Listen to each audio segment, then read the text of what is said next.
खुलुमबाय स्टुडिअ दं आं राजीब बसुमतारी आरो बे समाव हाग्रामा महिलारिनि दैदेननाय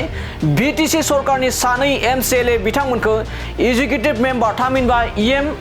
बे समाव ईएम बिबान होनाय जाबाय। नंगौ बे समाव बीटीसीनि नमिनेटेड एमसीएलए करमेश्वर रयनो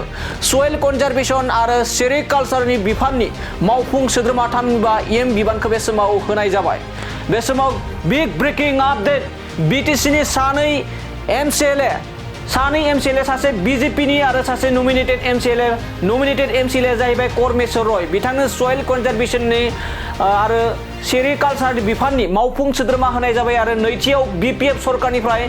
बीजेपीनि एमसीएलएनिफ्रायबो सासे बे समाव ईएम बिफान थामहिनबा मावफुं सोद्रोमा बे समाव होनाय जादों हाग्रामा महिलारि बिथांनि सरकारनिफ्राय बीपीएफ सरकारनिफ्राय बीजेपीनि एमसीएलए लकी दासनो बे समाव फिसारि एफसीएस एन्ड कन्ज्युमार एफेयार्सआव बे समाव मावफुं सोद्रोमा होदों बीटीसी सरकारनिफ्राय बीजेपी राजखान्थि दोलोनि सासे एमसीएलए लकी दास बिथांनोबो बे समाव बीपीएफ सरकारनिफ्राय जेराव गोबां बे समाव ससियेल मिडिया खौरां बिजोंनि गेजेरजों गोबां दान्थे बिदान्थे जागासिनो दंमोन जेराव बीपीएफ राजखान्थि हानजाया बयनिख्रुइबो बांसिन मासि एबा बियाब देरहानानै सरकार दादोंमोन नाथाय बे समावबो बीजेपी राजखान्थि दोलोखौ लाफाना गोनां मा जाहोनाव होननानै बे समाव गोबां सोंथि खालामदोंमोन दि नाथाय बे समाव गोबां बाथ्रा दान्थे बिदान्थेखौ खेरायालासै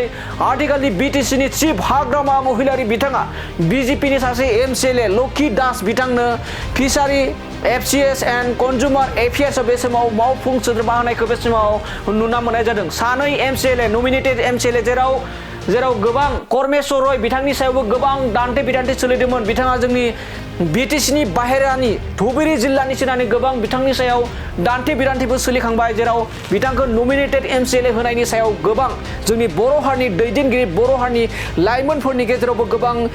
दान्थे बिदान्थे सोलिगासिनो दंमोन नाथाय बे समाव गोदानै नमिनेटेड एमसीएलए करमेश्वर रय बिथांनो सयल कनजारभेशन आरो सेरिकालचार बिफाननि मावफुं सोद्रोमा होनाय जाबाय। लोगोसे नैथियाव बीजेपीनि एमसीएलए lucky Das बिथांनोबो fishery and consumer एफेयार्सआव बे समाव बिथांनो मावफुं सोद्रोमा होनायखौ बे समाव नुना मोननाय जादों।